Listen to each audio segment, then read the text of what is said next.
Hi, and welcome to the Market Alert for Wednesday, the 24th of March 2021. So this week it's all about central bankers, and this headline caught my attention yesterday. Powell, do you even know what the economy is? And this can be said of all of the former Fed chairs as well. All they're concerned about is massive liquidity injections, which may temporarily mask a multitude of sins. But it is not a long-term solution, and this is absolutely true. We know what's going to happen in the end, but at the moment they can keep printing, simple as that. And also, just to bring this to your attention as well, for some unknown reason, this comment doesn't appear on YouTube, so I've taken a screenshot from the email. And I meant to mention this yesterday and then completely forgotten. I don't know how I could forget this, but it did. There was an oversight on my part. And as Philip points out here, 3 trillion this time. The Biden team weighs next economic plan of up to 3 trillion. I think it's going to be phased in, but nonetheless, another 3 trillion on top of the, let's call it 2 trillion that they've just printed as well. Just goes to show you the insanity of what is going on. And like I say, it ties in with this quite nicely.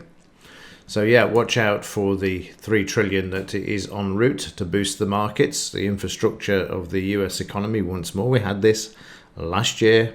It's an annual event. People soon forget about the other stimulus programs and are looking for the next one. And again, they're all dressed up as these sort of recoveries, stimulus, infrastructure, when really all they're doing is trying to keep the illusion alive. So let's have a look at the 10-year Treasury. We can see that this has declined over the last 5 days from a high of 1.75 all the way down to 1.6, where we're currently trading, down 2 basis points on the overnight there. News today. We've got a lot out this morning, a lot of the flash news, which is a real pain in the rear because no sooner you get into a trade, you're then waiting for the next news item. And you can see we've got this all the way through to 9:30. And then we've also got this out at 1:45 for the US as well. Powell is out again today, and also Lagarde is also speaking today as well. So a lot central banker week this week, as I mentioned earlier. So this is adding strength to the dollar and putting pressure on the silver price as well, which we'll look at in just a moment. Okay, let's start off by looking at the Dow. You can see there's some weakness in the market still. We've got prices failing to close back above the 5-bar moving average at the moment and down on the overnight as well. Similar picture in the German DAX if we go to the daily chart there. Although we're breaking the previous day's high, Monday's high during yesterday's trading session, but price is struggling and also below the 5-bar moving average as well for the second day. So Lagarde's going to have to come up with something to try and move this market to the upside.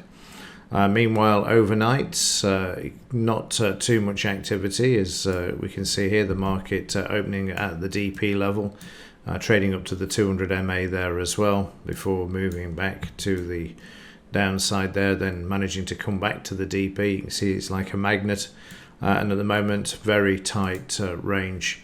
And again, if we just zoom in a bit more, we can see obviously we're equidistant from the high to the low because it's the daily pivot where prices are trading, the midpoint. So there's the targets should the market move to the upside above the DP and the 200, or trade below this down towards the low, which is 100 points in either direction there. So that's the overnight. You can see they're very tight trading range at the moment, waiting for news. CPI news for the UK is out at 7 a.m, which is 20 minutes away at the time of recording. So a quick look at the silver market, which has been hammered to the downside, and I warned of this way back when we started to see the short squeeze being drummed up by the Reddit social media platform. And I said at the time that, and it was over here where you can see this, that taking on the banks is a pointless and fruitless exercise. And you can see why, because they've brought the price down from $30 down to $25, and for me we're going down to $24 is where this is heading. There's just absolutely the bank's agenda here is just to crush and take out the SLV traders and whatever, and just make sure that they're on the losing side. No doubts about this. This is exactly what they'll do. And if you go back and look at the market alert for the 2nd of February, you'll see what I mean. And you can see what they did immediately the next day, selling the paper market, when the underlying market, the physical market, there are shortages, and some of the mints have stopped making the silver coins. This is what you can do though when you've got a derivatives market, and you can go in there and just absolutely crush the price. But it's not crushing the physical price. This is a market all in and of itself, and it's just the way it's been for many years. And in fact, yesterday I was sent an article about this, about the claims that are being put in for those. At the moment, there's as it says here, notice to alert to 2 proposed settlements totaling $102 million reached with the Deutsche Bank and AG and HSB. If you want to read that, just pause the video, and it tells you in there about the manipulation and the claims being made. And like I say, you won't beat the banks. Anything you can do is trade with the banks, and I wouldn't be at all surprised to see this move down today and test this level here, 24.75, and then down to 24. And 24 would be the area where we saw the buying come in last time. So I'll be looking to buy in this area if prices hold, of course. And that's not advice. I'm just telling you what the chart is showing there and what it's likely to do should it reach this area here. But this is typical of JP Morgan and Co. This is what they do. They crush the small trader to try and get them out of their positions. And one day they'll turn long, and then you won't be able to stop it. But until they stop manipulating the price to the downside and just showing their strength against the short traders, or rather the Reddit and Wall Street bets traders, then this market will continue to be sideways to lower, crushing those who think they can take on the banks. It's not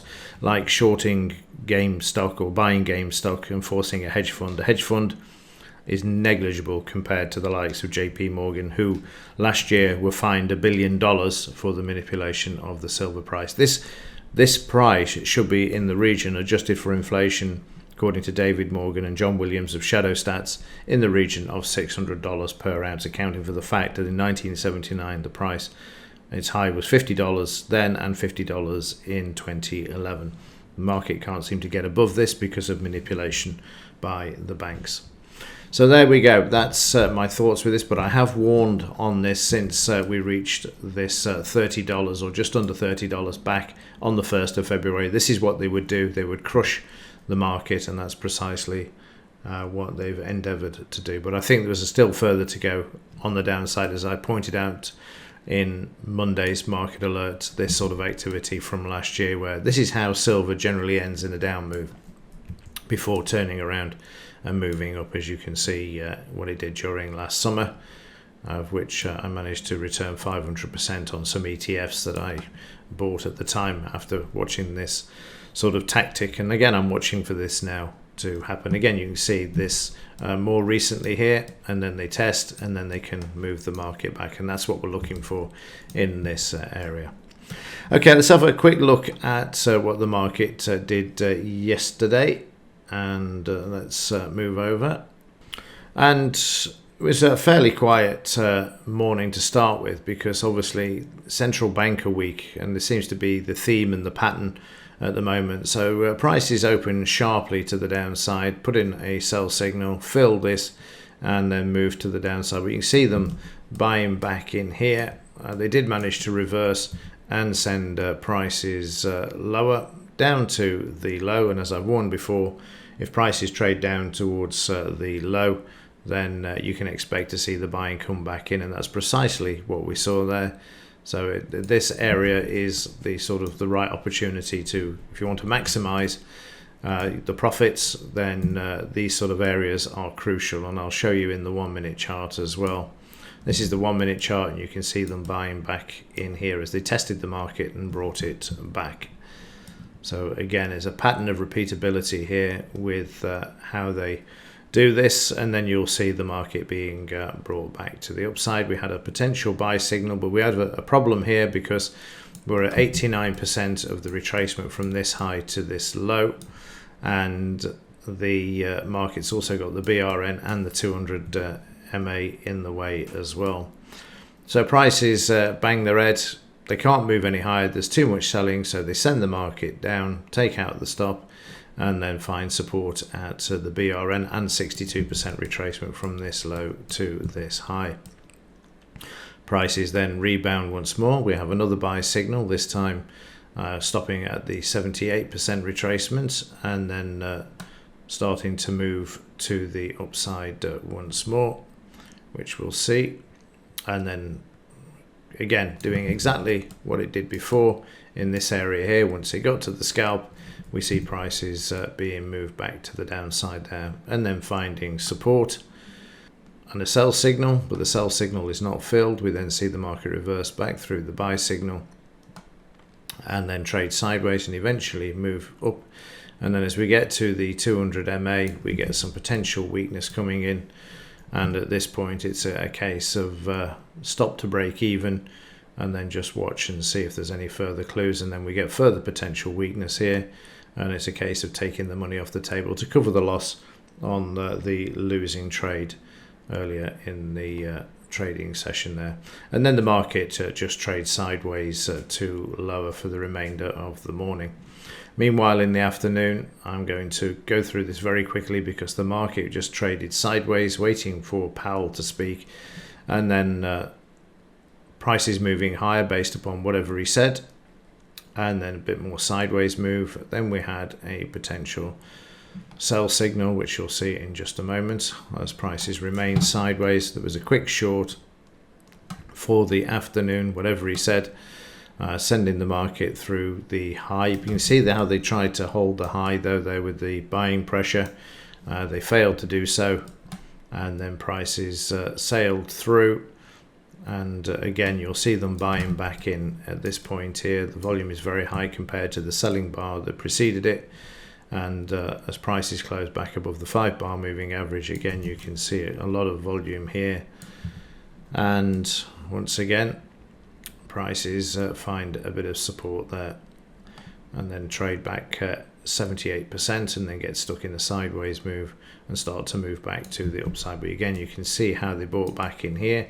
The volume is greater than the previous bar's volume, less in range, and then get the market back above the high as well, which is always a good thing if you can do it.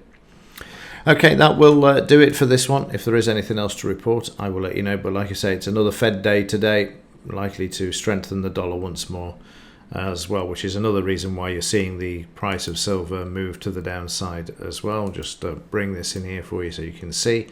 The dollar has been moving up over the last few days and getting towards this high, which if taken out, then you'll see further downside pressure on the metals market as well.